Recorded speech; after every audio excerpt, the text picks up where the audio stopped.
warahmatullahi wabarakatuh teman-teman semua. Baiklah teman-teman, kali ini saya ingin membahas sebuah judul yang menarik dan unik di khususnya kalangan remaja, yaitu galau. Berbicara tentang galau teman-teman, maka kita berbicara tentang perasaan teman-teman. Di sini teman-teman pasti mempunyai rasa galau kan? Rasa galau mah wajar teman-teman. Namanya juga kita pemuda, namanya juga kita masa remaja, masa dimana masih banyak galaunya, masa dimana masih banyak rasa bingung dan rasa galau. Itu wajar teman-teman. Tapi teman-teman, kali ini saya akan membahaskan bagaimana sih galau itu yang bisa merusak diri kita teman-teman semua. Yang bisa gara-gara galau diri kita menjadi nggak bisa bergerak, nggak bisa menjadi pemuda yang produktif. Galau yang gimana ya teman-teman? Baiklah, kali ini saya ingin membahas tentang galau di sini ya teman. Galau di sini adalah galau karena bucin, yaitu budak-budak cinta. Mungkin teman-teman semua tidak asing lagi ya apa itu bucin, tetapi bagi saya mungkin bucin itu kata yang gimana ya teman-teman, kayaknya kata yang aneh ya. Kok budak-budak cinta? Namanya juga masa remaja teman-teman. Ini terkhusus kepada adik-adik kita yang masih MTS atau SMP, yaitu masa dimana masa masih menuju remaja, masa dimana masih bucin-bucinnya dong teman-teman. Pasti teman-teman yang sudah mengalami merasakan seperti itu juga. Begitu juga saya kemarin teman-teman. Tapi sekarang insya Allah bucin. Maka kita harus sampai jumpa bucin. Jadi kita harus fokus kepada masa depan kita dan teman-teman. Karena kita adalah generasi penerus bangsa, generasi penggerak bangsa kita ini teman-teman semua. Bercerita tentang bucin teman-teman, kita bercerita tentang perasaan. Banyak kita lihat terkadang gara-gara bucin kita galau nggak jelas, galau entah kenapa kita nggak tahu. Itu wajar ya teman-teman. Tetapi kali ini saya ingin membagikan tips atau trik supaya kita tidak bucin dan kita harus meninggalkan bucin, karena bucin banyak dampak negatif bukan dampak positif ya teman-teman. Oke, saya akan bagi triknya ya. Yang pertama, hindari bucin. Karena kenapa teman-teman? Jikalau kita sudah masukkan bucin ke dalam mindset kita, jikalau kita sudah memasukkan cinta masa remaja dengan berpacaran, dengar ini itu dan lain sebagainya, maka kita harus sadar bahwasanya mindset kita menjadi mindset buruk, mindset yang sudah diisi dengan informasi-informasi yang rugi teman-teman semua.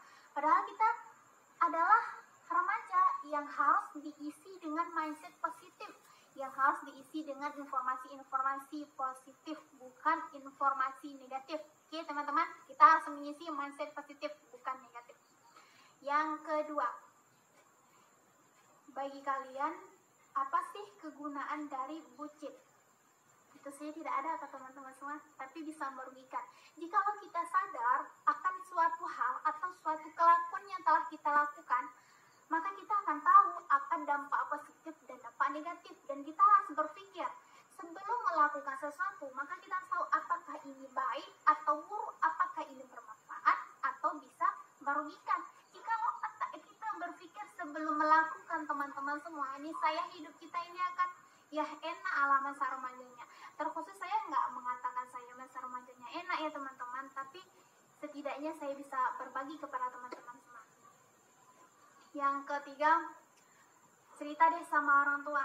Karena kenapa teman-teman, banyak kita lihat remaja-remaja terkhusus di masa SMP atau MTS, terkadang dikarenakan bucin dia menjauh dari orang tua, takut kepada orang tua untuk bercerita. Padahal teman-teman, ketika kita bercerita kepada orang tua, kita bukan mendapatkan informasi negatif, tetapi kita mendapatkan informasi positif. Menurut pengalaman saya pribadi teman-teman, tak ada tempat yang paling baik untuk bercerita tentang masalah kehidupan kita, terutama masalah cinta teman-teman, atau masalah bucin, yaitu budak-budak cinta yang sering kita alami terkhusus di masa sekolah.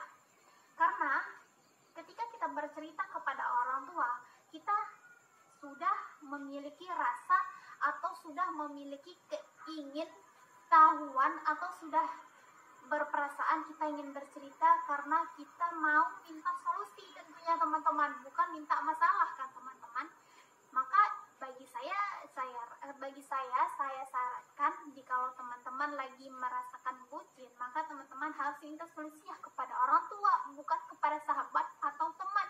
Karena banyak teman-teman kita terkadang ketika kita ingin mendapatkan informasi atau kita ingin dinasihati, mereka menyesatkan teman-teman, karena teman-teman kita semua atau kawan-kawan kita yang seangkatan atau sekelas sahabat kita juga tidak memiliki banyak pengalaman di bidang itu teman-teman. Jadi jangan salah tempat ya teman-teman untuk mencari informasi, dan jangan pernah malu kepada orang tua, karena orang tua ya teman-teman, bagi saya pribadi sosok tempat curhat atau sosok tempat yang bisa kita alihkan tentang kehidupan ya kepada orang tua.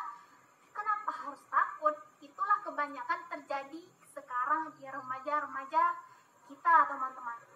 Bisa jadi memang teman-teman atau bisa jadi saya, mah itu wajar. Namanya juga kita kan punya rasa malu kepada orang tua. Tetapi saran saya adalah jangan pernah malu menceritakan tentang kehidupan kita kepada orang tua, karena sebaik-baik tempat cerita adalah orang tua, dan orang tua adalah tempat membagikan kepada kita informasi positif, bukan informasi negatif. Karena tidak ada orang tua yang ingin menyesatkan anaknya, tetapi kebanyakan orang tua ingin membuat anaknya menjadi orang yang bagus akhlaknya, menjadi orang yang terarah hidupnya. Yang terpenting, tidak ada orang tua yang ingin anaknya rusak.